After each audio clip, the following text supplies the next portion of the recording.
Hora de Saúde. Oferecimento Neurogênesis. Com base no alicerce ciência, pesquisa e assistência, tem a solução neurológica para você.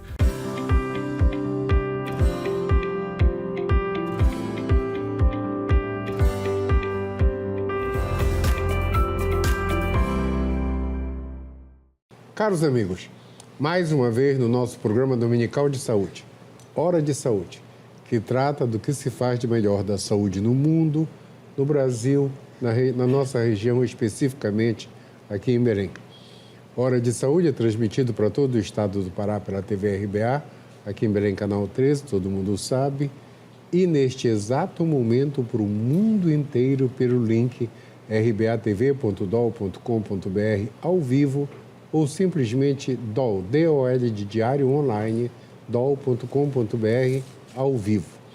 Eu gosto sempre de falar porque nós temos espectadores no Canadá, nos Estados Unidos, na Suécia, na Noruega, em toda a Europa Ocidental, na África, na América do Sul toda, no Líbano, o lugar mais distante é Perth, na Austrália, que quando chegam, eu sempre falo de Perth porque quando acaba o programa, chegam comentários de WhatsApp de lá, da minha amiga Cláudia e da família toda dela, engenheiros e tudo mais.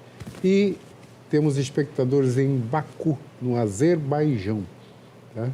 Então, o mundo todo nos assiste. Quando acaba o programa, chegam sempre os WhatsApp comentando. Quando acaba o programa, ele imediatamente vai para o canal do YouTube. Basta procurar lá, Dr. Eduardo Costa, tem que colocar o doutor, senão confundem com o cantor. E tem lá o nosso programa, todos os programas desses últimos 7 anos. O nosso programa tem o apoio da Neurogênesis, que trata as doenças neurológicas, tanto por neuroclínica, neurocirurgia, neurointervenção, comandada pelos irmãos Eric e Fernando Pascoal. E a convidada de hoje, que é mega especial. Tá? Mega mesmo, porque ela vai falar de outra área da gente.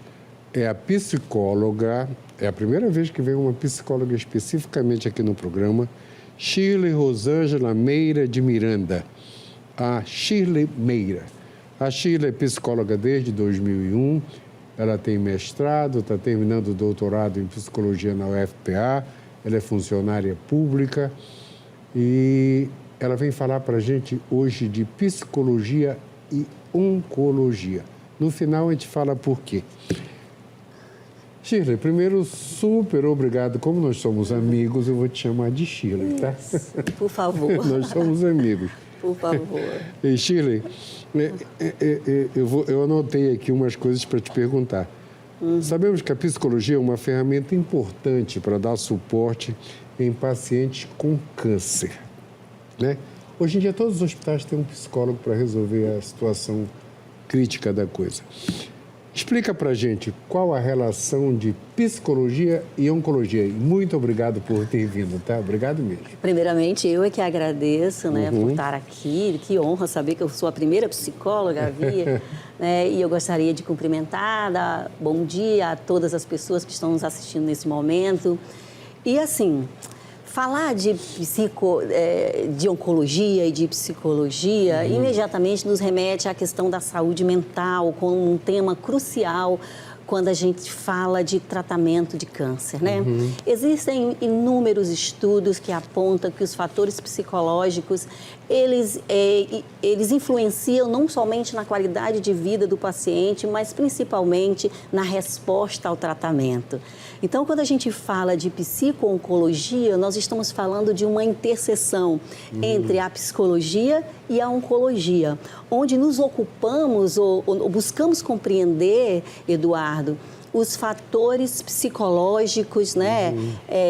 A variedade de fatores psicológicos, comportamentais, referente à subjetividade dos sujeitos que está passando por pelo processo de adoecimento, pelo processo de cura, pelo processo, né, por todo o processo que envolve o adoecimento do câncer, né? Certo. A gente sabe que toda conversa muda o comportamento das pessoas, dependendo do que você vai ouvir. Sim. E vai falar. Quando uma pessoa tem diagnóstico de câncer, é um desespero inicialmente, né? Quando você...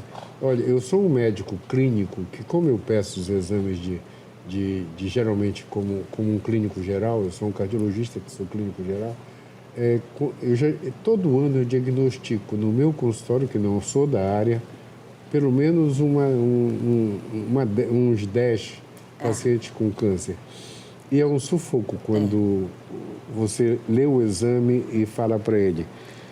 E aí? Primeiro tem a negação, depois tem quase aqueles 5 itens do óbito, né? Certo? Como é realizado esse apoio psicológico no paciente? Porque eles mudam de comportamento mesmo quando eles conversam com o psicólogo. É muito difícil. A própria palavra câncer, ela já é muito estigmatizada. É como se a pessoa já recebesse uma sentença de morte, né? Existe todo um estigma porque é uma doença que tem altos índices de letalidade. E a gente acaba, muitas vezes, focando só na questão da letalidade e não olhamos para os números daquelas pessoas que sobrevivem ao câncer. Então, nós temos muitos tipos de câncer, por exemplo, que conseguem alcançar 70% de cura, outros 100% de cura, então depende muito disso. E a psicologia, nesse espaço, ela tem a função de falar de vida, de falar de saúde, de resgatar os aspectos da saúde e a gente não superestimar os aspectos relativos à doença, porque o próprio adoecimento em si já é uma carga muito pesada, sabe? Eu sempre eu faço a seguinte comparação. Imagina que você está no Titanic, a sua vida está muito tranquila, você está ali, de repente você se vê no universo da oncologia. Muitas vezes é uma tosse que você começou a ter semana passada, uma dor nas costas e você é diagnosticado com um câncer. É tudo muito novo, é tudo muito assustador. E às vezes esse paciente, naquele lugar que ele chegou sem nenhum tipo de preparação, a única voz que ele escuta naquele momento e ele tem convicção da finitude da vida. Minha vida está chegando ao fim. Ele para, olha para tudo que ele fez e pensa, por quê? Aí o câncer, por toda essa questão do estigma, ele vem como um castigo. Eu acho que é um castigo sobre a minha vida. O que eu fiz? Então, a tendência inicial é a pessoa negar, querer uma segunda opinião, querer fazer um novo exame, mesmo a tomografia ali deixando muito evidente. Algumas pessoas, é óbvio, né? Querer fazer um novo exame, porque ela nega, depois vem o processo da raiva, sabe? Por que comigo? Então, até chegar nesse processo aí de aceitação, para algumas pessoas demora um pouco, sabe? E vai precisar, sim, do apoio psicológico.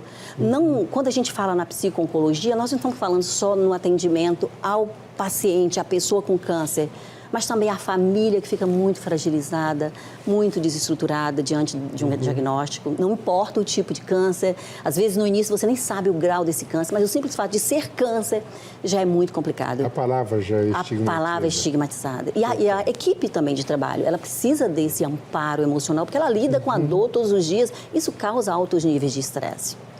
Mesmo no mundo atual que deu um salto nos termos dos tratamentos, ainda existem aquelas doenças que chocam a família, tipo, tem uma cura que controla, né? Controla, tipo, Alzheimer, Parkinson, as escleroses todas. A gente sabe que em alguns cânceres também se sabe que não vai curar. E aí, como é que encara esse tipo de coisa? Esse é grave, esse tá, tio, eu lembro que o cantor lá, o irmão do Leonardo, quando teve, disseram, esse aqui não tem jeito, esse aqui, né, mesmo com todos os recursos da época. E aí, como é que a gente encara como é que a família, o conjunto todo, sabe que não vai resolver? Que não vai resolver. Forte essa isso, né? Essa é muito chocante. Eu acho assim, e a gente olha para o paciente de uma forma muito integrativa e muito singular. Ou seja, cada pessoa, ela tem um modo muito particular de lidar com essas questões, né? Com as adversidades que ocorrem na vida dela. Então, não existe, assim, uma receita pronta que eu possa dizer, olha, nós vamos fazer dessa forma. Na verdade, nós vamos escutar e acolher a dor e esse sofrimento desse paciente para tentar entender como é que ele lida com essa doença. Dependendo da forma como ele lida, que tem pessoas que têm altos níveis de resignação, de resistência, outras não, né? Outras nem sequer conseguem aderir ao tratamento, dados os altos índices de estresse e de ansiedade que envolve esse processo do adoecer.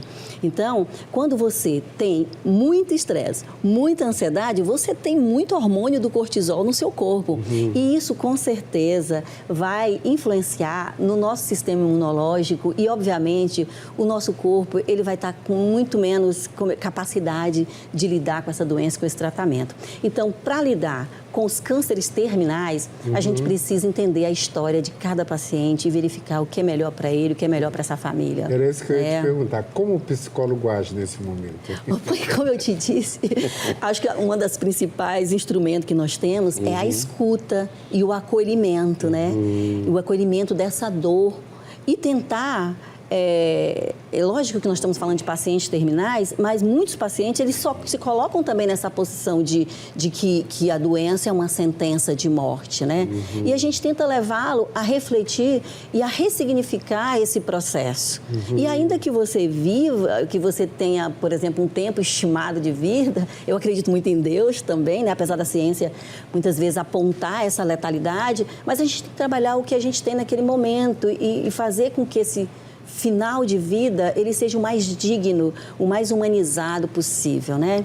Então, a escuta, o apoio à família, o acolhimento dessa pessoa, ele é fundamental. E não é fácil. Muito difícil. Os meus momentos mais difíceis como médico é quando eu dava plantão, eu sempre dei plantão em UTI, isso há 40 anos atrás. Eu tenho 45 de formado, por isso. Era o momento de chegar lá e falar assim, seu pai... E pior que ninguém acredita, né?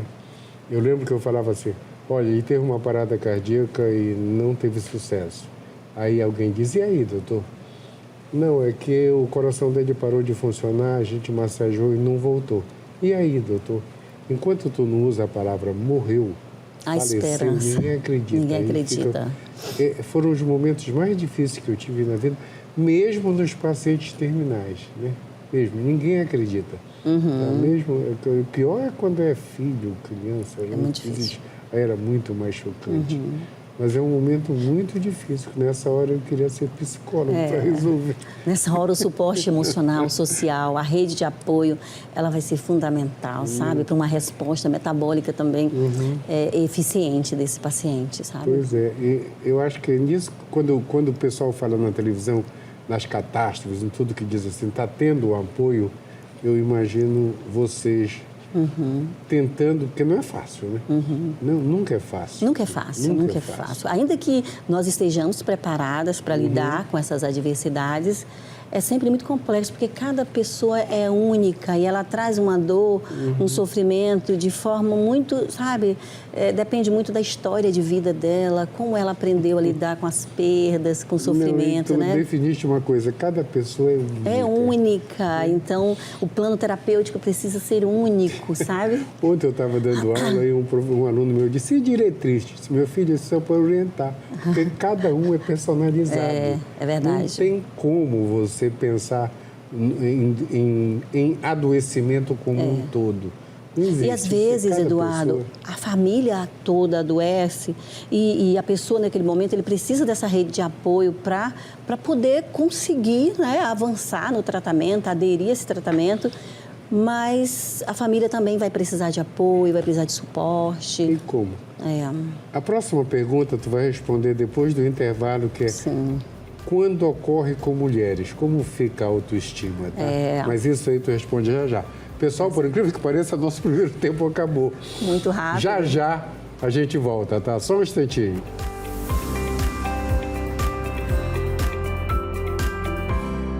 Hora de Saúde. Oferecimento Neurogênesis. Com base no alicerce ciência, pesquisa e assistência, tem a solução neurológica para você. A Neurogênesis atua no mercado de saúde com produtos e serviços que se moldam às diversas tendências da transformação digital. Tem como foco estratégias de atuação na Neurosaúde 4.0. O objetivo é revolucionar o atendimento médico e multiprofissional no contexto da neurociência, com entrega personalizada do diagnóstico à reabilitação neurológica. Neurogênesis, educação, pesquisa e assistência. Fones 984-510900, 3085-1600. Rua Municipalidade 985, 19º andar.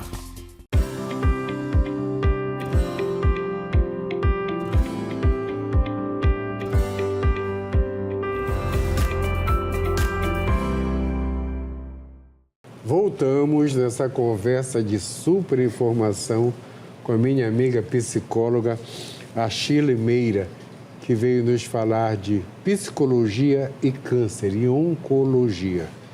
E a pergunta volta. No caso de mulher, como fica a autoestima quando ela descobre que tem câncer? Hein? Principalmente se nós formos falarmos do câncer de mama, né? O câncer de mama que em algumas situações, em alguns casos, ela realmente vai requerer uma retirada de parte do seu corpo e não é fácil para a mulher lidar com isso. Não é fácil de modo algum, porque, por exemplo, quando você retira uma mama, a gente está falando, né, de um órgão da mulher que tem referência com a beleza, com a feminilidade, que faz referência à questão estética, à sexualidade, à maternidade. Então, não é fácil lidar, porque, querendo ou não, nós estamos falando de uma deformidade e muitas vezes as mulheres têm crise de identidade com relação à sua imagem mesmo, né? Então, se ela não tiver um parceiro, um companheiro, alguém que consiga mostrar para ela que além dos aspectos físicos, né, e o próprio suporte emocional, além dos aspectos físicos, existem outras questões relacionadas, por exemplo, a questão da sexualidade, é difícil para algumas mulheres lidar com isso, Eduardo, bem difícil mesmo, porque afeta diretamente a autoestima. E isso pode evoluir, se não for tratado em algumas pessoas, para uma depressão, para um isolamento, para baixa autoestima. A mulher não se sente segura, não se solta, muitas vezes recusa as relações sexuais, achando que ela não vai ser... Eu queria te perguntar, como fica a relação emocional, sexual, de tudo de um casal, quando... Dos dois lados agora. Dos dois lados. Tanto do homem quanto da mulher. Como é? É complexo isso? Pode ser complexo e pode não ser, né? Também depende do nível de cumplicidade, de confiança, de amizade que esse casal possui.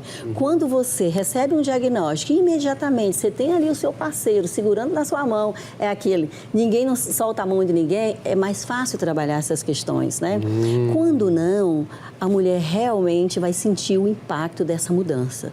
Porque além da questão da mutilação, da retirada de um órgão, tem outros aspectos físicos que mudam. É a unha, é a pele, é o cabelo, que em alguns processos quimioterápicos, principalmente quimioterapia para câncer de mama, de ovário, ele cai o cabelo, diferente do câncer de pulmão, que não, né? Hoje não. Então, tudo isso afeta a autoestima da mulher. E muitas vezes ela se recusa a ter uma relação, ela precisa muito dessa compreensão. O que no início é saudável, mas se isso com o tempo não melhorar, aí sim, esse casal muitas vezes precisa ir para a terapia de casal para poder resolver essas questões, né? Para ela se sentir segura. Eu estou imaginando os casos que eu já tive, assim, de tanto do homem quanto da mulher, amigos e pacientes. A queixa era... Eu vou te falar uma coisa, a psicologia antes do dia a dia, é tipo a fisioterapia antes do dia a dia, era muito complexo você negociar esse tipo de coisa, né? Sim. Era muito difícil conversar. Eu lembro que quando a psicologia entrou, eu diria anos 80, que já... O final dos ela anos foi regulamentada na década de 60, mas no Brasil, a psico-oncologia, por exemplo, no Brasil... Chegou no dia a dia mesmo nos anos 80. Né? A psico-oncologia, inclusive, né? No Brasil. Chegou no dia a dia, quando a gente passou a ter psicólogo no hospital. A verdade, foi muito mais recente. Eu já estava fazendo mestrado quando isso aconteceu. Ele estava muito mais na clínica, né? Nos consultórios. Em 82, 83, verdade. Quando chegou. Eu lembro porque nessa época chegou a AIDS. E aí a gente precisava de um apoio para isso. né? E a gente não sabia.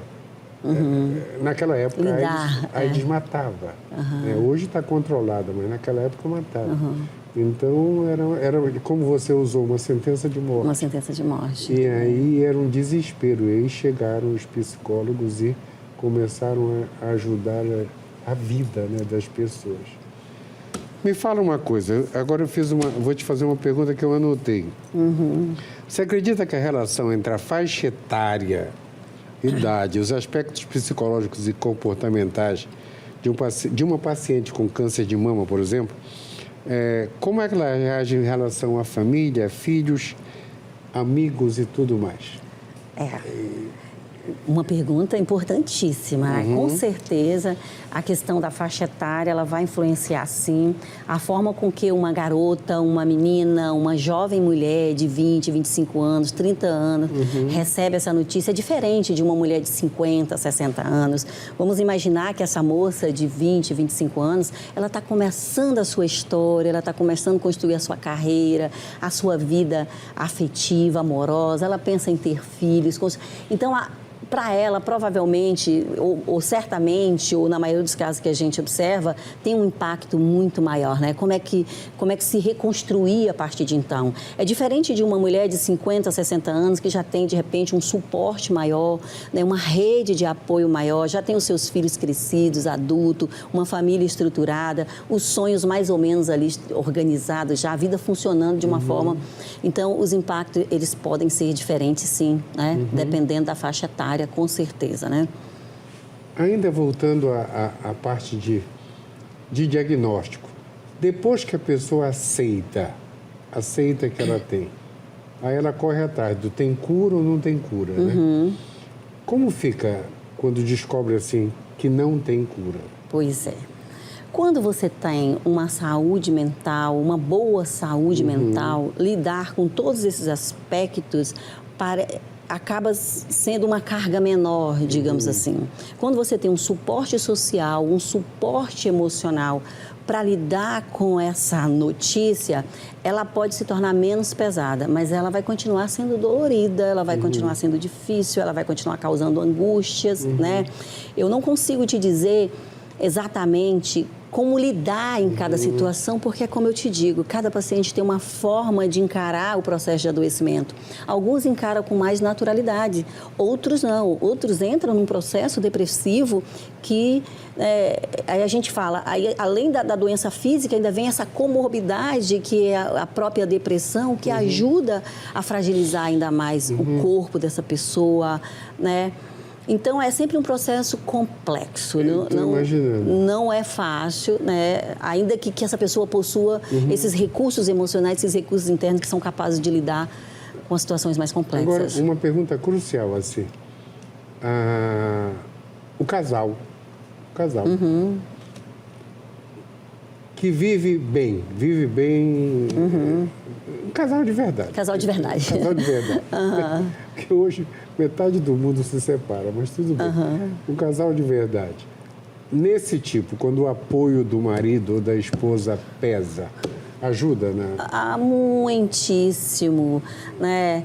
Todo apoio, ele é fundamental, mas do teu companheiro, aquele que ali no altar, lá atrás, se é que houve esse momento mais solene aí, ele prometeu que era na saúde e na doença, né? Ele prometeu isso. E quando na doença ele está ali, né? Ele está ali à noite, ele vai para o hospital se ela precisar ser internada.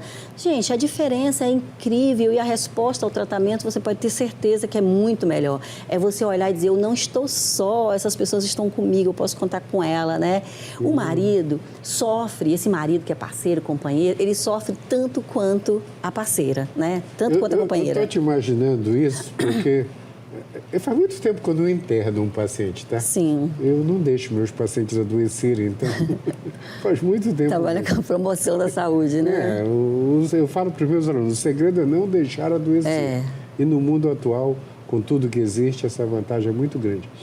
Mas quando eu internava pacientes, coloca aí há mais de 30 anos, era muito diferente o resultado, assim, internou o marido, a mulher, em vez de ficar lá, ela mandava alguém ficar lá. E vice-versa. É muito a mulher complexo. doente, em vez... Não, eu vou arrumar alguém para dormir com ela no hospital. Vou arrumar, sabe? Eu vou pagar para alguém ficar lá. Às vezes é mais fácil. Não, a diferença era absurda na resposta. Com né? certeza. Olha, agora eu fico imaginando uma doença como o câncer, essa relação. Eu fico imaginando que isso pesa, né? Demais. Pesa, Eduardo, pesa bastante. E agora eu acho que eu já me sinto à vontade para falar para você, para as pessoas, que eu sou uma paciente oncológica, né? Em fevereiro desse ano, eu fui diagnosticada com um câncer muito avançado de pulmão, nos 2 pulmões, um nível muito avançado, câncer adenocarcinoma, não pequenas células, um câncer que já tinha metástase por quase todo o meu corpo, ossos, fígado, linfonodo, pleura, enfim, um caso assim bem grave, bem sério. E por isso que eu quis muito estar aqui hoje para mostrar para você que a ciência avançou muito, né? Se fosse há 30 anos atrás, provavelmente eu não estaria aqui com você hoje. Com e certeza. essa forma que você me vê aqui clinicamente, está me vendo de forma clinicamente me ver saudável, é a forma que eu estou saudável, mas que eu estive muito ruim em fevereiro, né? Mas graças às terapias orais e também às quimioterapias tradicionais, mas principalmente a terapia oral, que é uma droga, né, que a gente chama, é uma droga-alvo que ataca literalmente as células que estão, né, doentes, que estão adoecidas. Então, eu estou desde fevereiro fazendo um tratamento e me sinto bem, estou em processo de remissão de quase, eu acho que mais de 80% de remissão do câncer, né? Já estou conseguindo administrar minha vida, funcionar de uma forma mais próxima da normalidade. Então... Fantástico essa... Eu liguei para o Kleber, Sim. para convidar o Kleber para vir aqui no programa, e ele falou de você, disse, é nossa amiga, tá? Ela é psicóloga, Eduardo, e ela está tratando de um câncer gravíssimo. Gravíssimo. Tá? Eu acho que ela podia, muito melhor que eu nesse momento, dar esse tipo de informação, tanto como profissional como paciente. Então, como foi para ti? Eu acho que para qualquer ser humano, já né? que você é psicóloga, como foi que você encarou a notícia? Está quase acabando, vai dar tempo. Né? Não importa se você é psicólogo, se você é médico, se você é psiquiatra, o impacto é o mesmo. Foi muito difícil receber essa notícia. Eu senti assim como se o chão, sabe, saísse dos meus pés. Então, eu passei pelo menos 2, 3 semanas, um mês, assim, bem, sabe, daquelas fases mesmo, assim, de achar, meu Deus, por que comigo, né? Castigo, mas eu sempre aderi muito bem ao tratamento, sabe? Eu mudei meu estilo de vida, minha alimentação, e eu tomo um remédio à base de isomertinib, que graças ao meu querido oncologista aí, o Sandro Cavalero, eu tô, sabe? Que bom. Eu conversei com um oncologista aqui, eu acho que esse ano ainda, e ele falou assim, há 10 anos atrás a gente curava 44%. Hoje está beirando 80%. 80%. Eu estou entre esses 80%. Que né? maravilha, deu esse salto de... É tipo tratamento de coração. Quando eu estava na faculdade era um, nos anos 80 era um, nos anos 90 era um, hoje é outro. Tudo mudou. Tudo mudou, totalmente. Graças a Deus, né? Graças a Deus. Mesmo, e deu um salto de qualidade enorme. Verdade. No mundo, né? Mundo.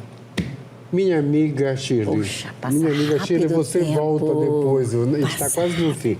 Então, como a gente está quase no fim, considerações finais e dedico o programa. Essa parte é maravilhosa. Volta, tá? Eu espero voltar para falar mais, voltar, né? Com certeza. Eu quero dedicar esse programa, além da minha família maravilhosa, a família maravilhosa que eu tenho, mas eu quero dedicar a 2 profissionais que me acolheram de forma tão humanizada, que me fizeram acreditar que eu tinha jeito, né? Que eu não ia morrer de câncer de pulmão, que é o cirurgião torácico, doutor Bonfim, né? Antônio Bonfim, Avertano Rocha, eu acho que é isso, espero não errar o nome dele. E meu querido oncologista, que é o doutor Sandro Cavalero, que me atende no CTO. Então, eu sou muito grata a esses profissionais, porque além de todo o conhecimento técnico, eles me acolheram, sabe? Isso que a gente fala aqui, que é importante, esse acolhimento, essa empatia, essa escuta, eu tive. Né? Eu tive, então sou muito feliz por isso e por eles existirem. Que bom. Eu fico assim orgulhoso de ter profissionais desse tipo. Bonfim, Sandro, o programa foi para vocês e para toda a sociedade que teve todo esse tipo de informação de que as coisas têm jeito, tá? E principalmente do mundo atual. Então, preocupa hoje depressão, né? Então, muito. Vamos nos cuidar todos, que as coisas têm jeito, principalmente hoje. Eu falo para meus pacientes que viver hoje é um privilégio, tá? Nessa época, tá? Turma, uma semana iluminada, ela volta, com certeza. Uma semana iluminada para todas e até domingo que vem. Obrigado, Shirley. Obrigado. Obrigada a você, obrigada Tchau, a todos que estiveram conosco.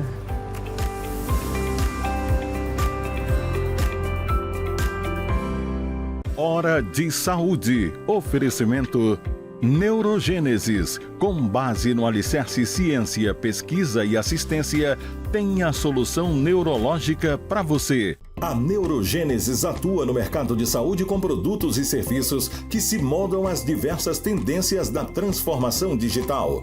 Tem como foco estratégias de atuação na Neurosaúde 4.0. O objetivo é revolucionar o atendimento médico e multiprofissional no contexto da neurociência, com entrega personalizada do diagnóstico à reabilitação neurológica. Neurogênesis, educação, pesquisa e assistência. Fones 984-510900, 3085-1600. Rua Municipalidade 985, 19º andar.